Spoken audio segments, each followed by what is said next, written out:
आज बीडमध्ये अखेर तृतीयपंथी सपना आणि बाळूचा विवाह पार पडलाय। या विवाह सोहळ्यासाठी बीडकरांनी मोठी गर्दी केली होती, तर सामाजिक कार्यकर्त्यांनी सपनाचं कन्यादान केलंय। बीडमध्ये राहणारे सपना आणि बाळू मागील 2.5 वर्षांपासून लिव्ह इन रिलेशनशिपमध्ये होते। 2.5 वर्षांनंतर त्यांनी लग्नाचा विचार केला, मात्र या लग्नाला समाजात विरोध असल्यानं लग्न नेमकं कसं करावं असा प्रश्न त्यांच्या समोर होता। मात्र आज अखेर सामाजिक न्याय विभाग आणि सामाजिक कार्यकर्त्यांमुळे हे दोघेही लग्नाच्या बेडीत अडकले आहेत।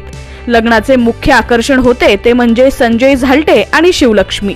या दोघांनी बाळू आणि सपनाच्या लग्नासाठी कालपासूनच बीडमध्ये हजेरी लावली होती। हे दोघेही सपनाच्या मागे खंबीर उभे राहिले। समस्त बीडकरांच्या उपस्थितीत हा मोठ्या थाटात विवाह पार पडला। बँड बाजा, वरात, मिरवणूक, लग्नाच्या अक्षदा आणि बीडचे ग्रामदैवत कंकालेश्वर मंदिर परिसरात हा विवाह पार पडलाय। विवाह प्रसंगी सपना आणि बाळूला अनेक सामाजिक स्तरातून मदत करण्यात आली। संसार उपयोगी साहित्य, मनी मंगळसूत्र याची जबाबदारी सामाजिक कार्यकर्ते सतीश भोसले यांनी स्वीकारून मामाचं कर्तव्य पार पडलं। सुरुवातीला या लग्नाला बाळूच्या कुटुंबियांचा विरोध होता, मात्र या दोघांच्या प्रेमापुढे कुटुंबाला झुकावं लागलं। आज विवाह बंधनात अडकल्यानंतर या दोघांनी नवीन आयुष्याला सुरुवात केली आहे। हे लग्न शेवटपर्यंत टिकेल असा विश्वास देखील या दोघांनी व्यक्त केलाय। म्हणजे सर शेकडो असे होते उपस्थित माझ्याला, पण पहिल्यांदा काही विरोधात आलते समाज, तर जे विरोधात आलते ते पण आज आलेले आहेत लग्नात। सगळे आलेले आहेत। म्हणजे हे लग्न माझं सगळं पार पडलेलं आहे।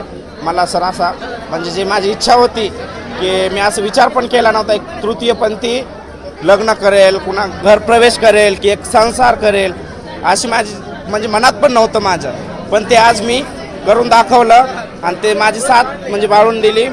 आम्ही असंच मरेपर्यंत दोघाला एकमेकाला साथ देणार।